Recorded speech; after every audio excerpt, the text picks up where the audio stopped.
American president Donald Trump BRICS గురించి ఘాటైన వ్యాఖ్యలు చేశారు. బ్రిక్స్ చచ్చిపోయింది, డెడ్ అయిపోయిందని చెప్పారు. బ్రిక్స్ గనుక ప్యారలల్ కరెన్సీ, డాలర్ కి వ్యతిరేకంగా ప్యారలల్ కరెన్సీ తీసుకొస్తే బ్రిక్స్ దేశాలు అయితే అమెరికాకి అమ్ముతాయో వాటి మీద 100% సుంకాలు వేస్తాను, 100% టారిఫ్స్ వేస్తాను అని చెప్పి ట్రంప్ గట్టిగా చెప్పారనమాట.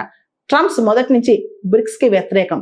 మనకు తెలుసు, Brazil, Russia, India, China, South Africa BRICS అంటే. తర్వాత చాలా కొత్త దేశాలు కూడా వచ్చి యాడ్ అయ్యాయి.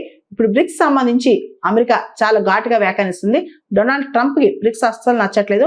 Bricks parallel currency, alternative currency తేవడానికి ప్రయత్నం చేస్తుంది. సింబాలిక్ గా ఒక కరెన్సీ నోట్ కూడా పుతిన్ గారి మధ్య బ్రిక్స్ సమిట్ లో చూపించడం జరిగింది. డొనాల్డ్ ట్రంప్ కి చాలా కోపం వచ్చింది బ్రిక్స్ మీద. ముఖ్యంగా డాలర్ ని మీరు క్వశ్చన్ చేస్తారని చెప్పి బ్రిక్స్ కనుక ఏదైనా ప్యారలల్ కరెన్సీ తీసుకొస్తే 100% బ్రిక్స్ దేశాల మీద ట్రంప్ ట్యాక్స్ వేస్తారని చెప్పేశారు. అంతేకాదు, ఈ అనౌన్స్మెంట్ మొత్తం Indian prime minister Trump meet అయ్యే కొన్ని గంటల ముందు వచ్చింది కాబట్టి ఇండియా బ్రిక్స్ కి ఒక ఫౌండింగ్ మెంబర్, చాలా ఇంపార్టెంట్ మెంబర్. మరి ఇండియా దీనిపైన ఎలా రెస్పాండ్ అవుతుందో చూడాలి.